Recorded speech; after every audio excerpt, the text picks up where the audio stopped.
الحمدللہ رب العالمین والصلاة والسلام علی رسولہ الکریم اما بعد فاعوذ باللہ من الشیطان الرجیم بسم اللہ الرحمن الرحیم۔ معزز سامعین کرام، السلام علیکم ورحمۃ اللہ وبرکاتہ۔ رمضان کے بعد شوال کے روزے رکھنا اس بات کی دلیل اور علامت ہے کہ رمضان کے فرض روزے قبول کر لیے گئے۔ احادیث مبارکہ سے یہ بات ثابت ہے کہ حق تعالیٰ جب کسی بندے کے نیک عمل کو قبول فرماتے ہیں تو اس کو مزید نیک عمل کرنے کی توفیق عطا فرماتے ہیں۔ اس لیے علماء کرام فرماتے ہیں کہ ایک نیکی کے بعد دوسری نیکی کرنا پہلی نیکی کے قبولیت کی علامت ہے۔ رب العزت نے اپنے بندوں کو صوم رمضان کی ادائیگی کی نعمت و توفیق پا لینے پر ذکر الہی و تکبیر و تسبیح وغیرہ سے اپنی شکر گزاری کا حکم فرمایا ہے۔ رمضان وہ مہینہ ہے جس میں قرآن کریم نازل کیا گیا، جو انسانوں کے لیے سراسر ہدایت ہے اور ایسی واضح تعلیمات پر مشتمل ہے جو راہ راست دکھانے والی اور حق و باطل کا فرق کھول کر رکھ دینے والی ہے۔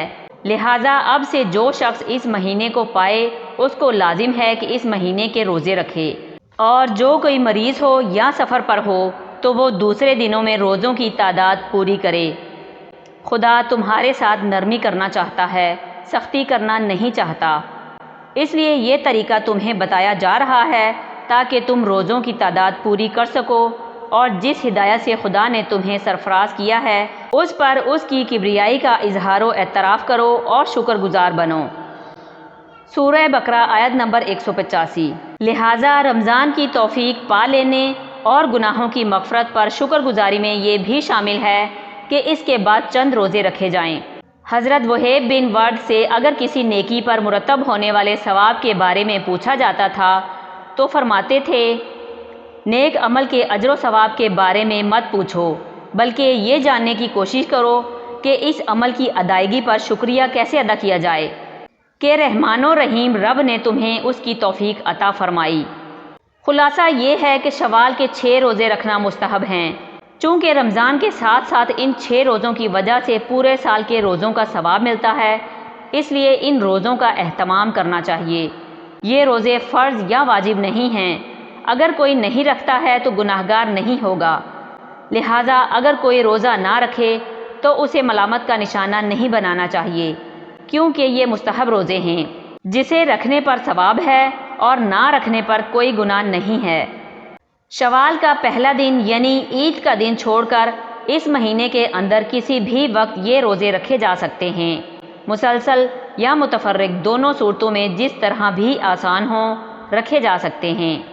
بعض علاقوں میں جب کسی گھر میں فوتگی ہوتی ہے تو اس کی وفات کے بعد عزیز و اقارب پہلی عید و بقرعید پر میت کے گھر پہنچنا فرض سمجھتے ہیں اور وہاں جا کر تعزیت کرتے ہیں، چاہے انتقال ہوئے مہینوں گزر چکے ہوں۔ اس رسم میں کئی خرابیاں ہیں۔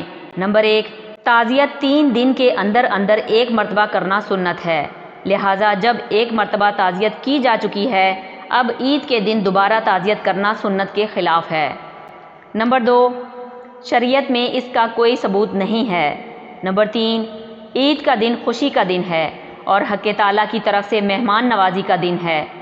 اس دن غم کو تازہ کر کے عید کی خوشی کو غم میں تبدیل کرنا انتہائی مکروہ اور خلاف شریعت ہے، لہٰذا اس بری رسم اور بدعت سیئہ سے اجتناب کرنا ضروری ہے۔ اسی طرح بعض علاقوں میں کسی کے انتقال کے بعد پہلی عید پر فوتگی والے گھر میں سوگ کا سماں ہوتا ہے۔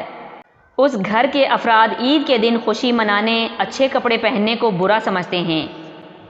یہ محض خود ساختہ رسم ہے، کیونکہ شرعی اعتبار سے سوگ کی 3 دن تک اجازت ہے، البتہ جس عورت کے شوہر کا انتقال ہو گیا ہو اس کا 4 ماہ 10 دن تک سوگ کرنا واجب ہے۔ حضرت عائشہ رضی اللہ تعالی عنہا سے روایت ہے کہ جناب رسول اقدس صلی اللہ علیہ وسلم نے ارشاد فرمایا، کسی عورت کے لیے جو خدا اور آخرت کے دن پر ایمان رکھتی ہو حلال نہیں کہ وہ میت پر 3 دن سے زیادہ سوگ کرے سوائے اپنے خاوند کے۔ حضرت زینب بنت ابی سلمہ رضی اللہ تعالی عنہا سے روایت ہے کہ جب ام المؤمنین حضرت ام حبیبہ رضی اللہ تعالی عنہ کو ان کے والد حضرت ابو سفیان رضی اللہ تعالی عنہ کی وفات کی خبر آئی تو حضرت ام حبیبہ رضی اللہ تعالی عنہا نے تیسرے دن زرد رنگ کی خوشبو منگوا کر اپنی کلائیوں اور اپنے رخساروں پر لگائی اور فرمایا مجھے اس کی ضرورت نہیں تھی۔ میں نے نبی کریم صلی اللہ علیہ وسلم سے سنا، آپ صلی اللہ علیہ وسلم فرماتے تھے کسی عورت کے لیے جو خدا اور آخرت کے دن پر ایمان رکھتی ہو حلال نہیں کہ وہ کسی کی میت پر 3 دن سے زیادہ سوگ کرے سوائے اپنے خاوند کے، اس پر 4 ماہ اور 10 دن تک سوگ کرے گی۔ اس سے واضح ہوا کہ پہلی عید کے موقع پر مرحوم کے پسماندگان کا سوگ منانا ایک خود ساختہ رسم ہے جس کا شریعت میں کوئی ثبوت نہیں ہے، لہٰذا اس سے اجتناب کرنا چاہیے۔